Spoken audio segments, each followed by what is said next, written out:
Hi, welcome to my craft room, and look what we're making today. A double slider candy bar wrapper. Isn't this just the cutest thing? I have all the measurements up on the screen for you, and this is a 12 by 12 sheet of cardstock that I've cut down, and now after we get it scored, we are going to crease that on those 3 scores. And the secret to this is a plastic bag. Now, I've chosen to use a department store plastic bag, but you could use a grocery bag. I really like the durability of this. I am cutting in 1.5 inches. I cut it at the base, and now I've put my ruler at the top, and that really does help you to cut a straight line.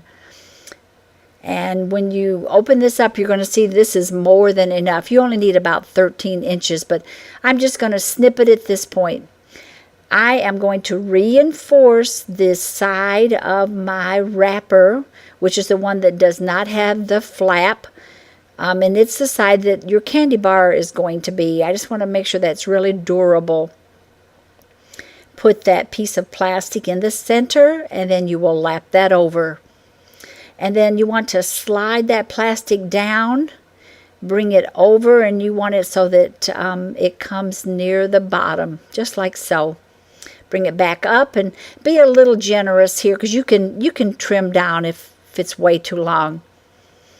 I'm using the sticky strip, and I love sticky strip. It's extra tacky, double-sided adhesive, and you could probably get by with 1 strip, but I want to make sure this is really nice and durable. I'd hate to give this as a gift and it come apart, wouldn't you? Okay, now the challenge begins, and that's getting that top layer off. Wow, came off pretty easy. Okay, so let's bring that bottom up, and you don't want that real tight, but yet you want it taut. I hope you know what I mean. It should be able to still slide without any difficulty, but it's not sloppy at all. Okay, and I have been generous, so I'm going to trim that down. And next, put the sticky strip along that flap. I don't recommend you using snail on this. It's just not going to be durable enough.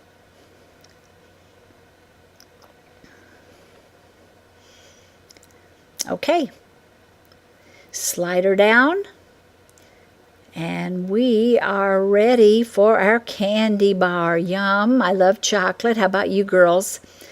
Okay, we're going to put our sticky strip onto that plastic piece, because you're taking a chance if you put it on your candy bar, unless you really put it right close together.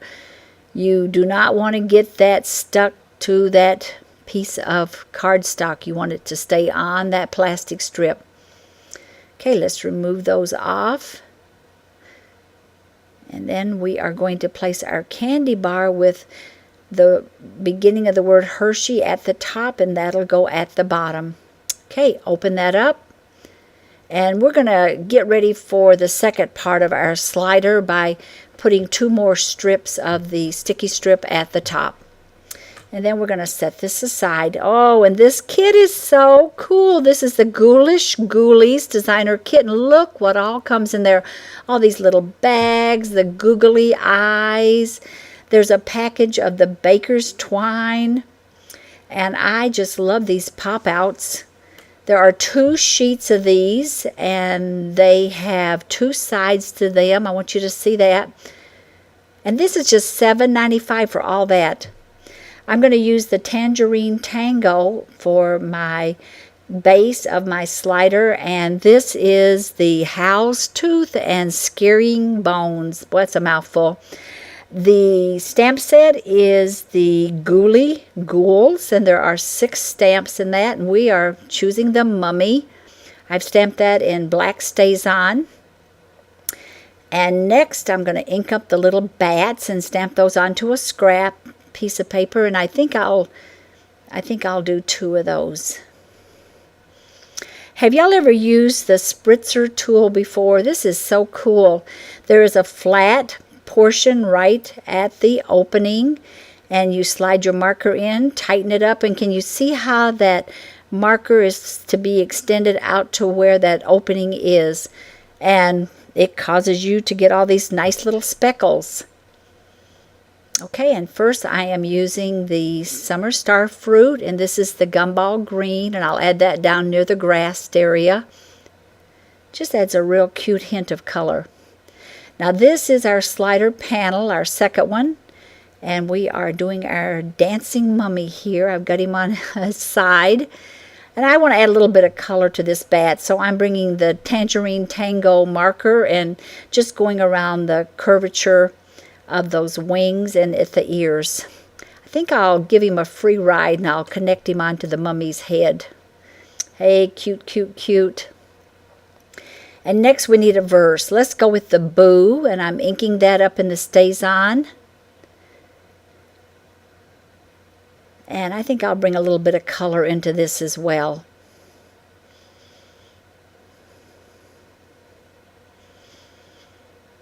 And you want to make sure you clean that off. You don't want any surprises when you go to use that marker again. Okay, so I am going to press once, lift it slightly, press just above it, and then repeat that again, and you'll get 3 boos lined right up. Isn't that cool?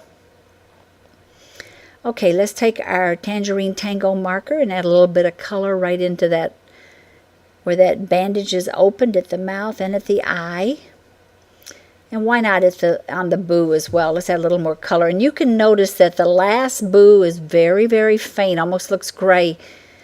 But still, I like it. Looks kind of Halloweenish. And I've now got the Tangerine Tango marker in our spritzer. And I want to really add a lot of that around the cut edge of this panel.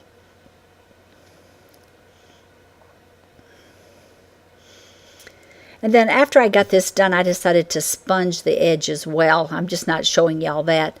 Y'all all know how to sponge, right? Okay, let's add a little bit of that over our bats. Give them a little color, and on our design element. This time I'm using the fine tip of that marker because I really wanted to get into those tiny places on that bandage.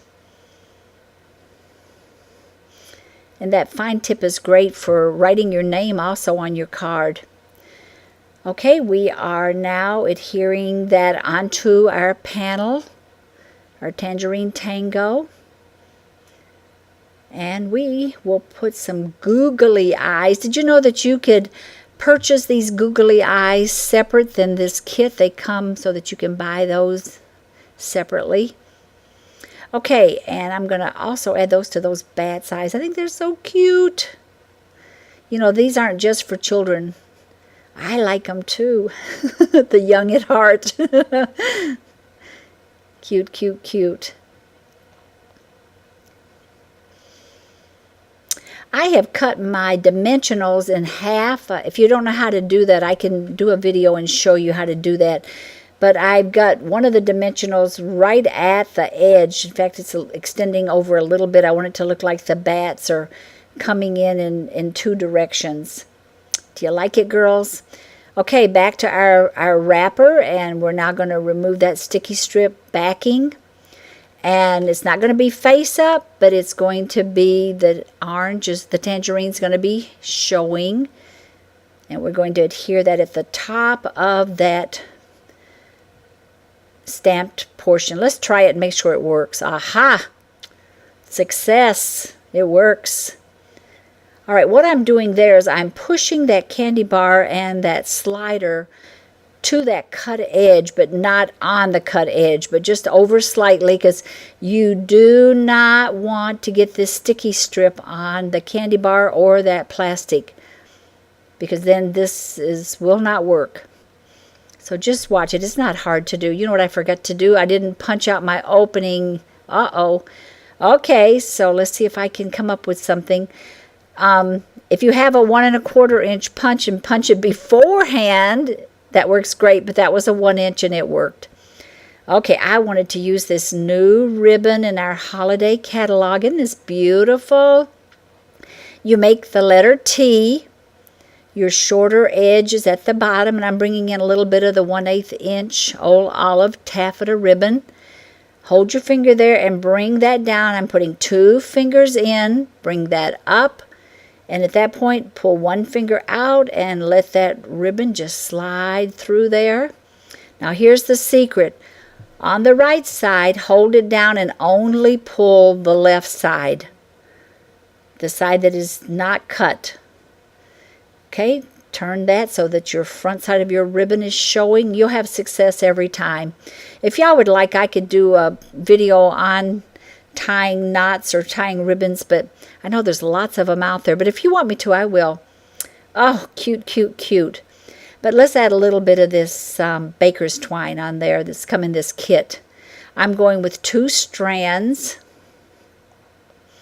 And my goal is to tie it so that it's right in the center of that knot. Let's see how I do. Girls, be sure and check out my blog. I will have all of the information, all of the names and numbers and everything for making this double slider candy bar wrapper. And if you didn't get the measurements down, I'll have all of those there as well. Okay, do you like it? Isn't that cute? Now we're going to pull the dimensionals off the back of our decorative element. And can you see how that bat's extended up? I really like things to be in different heights. All right, and there we go. Press it on. Now we're going to add our snail. I've already got the other 3 sides done, so you girls know how to do that. And let's press it down. And we are almost finished. Yay! How cute! I want to thank Renee, my upline. She taught me how to make this, and I just think it's so cute. Girls, I hope I've inspired you to get creative, and until next time, happy stamping!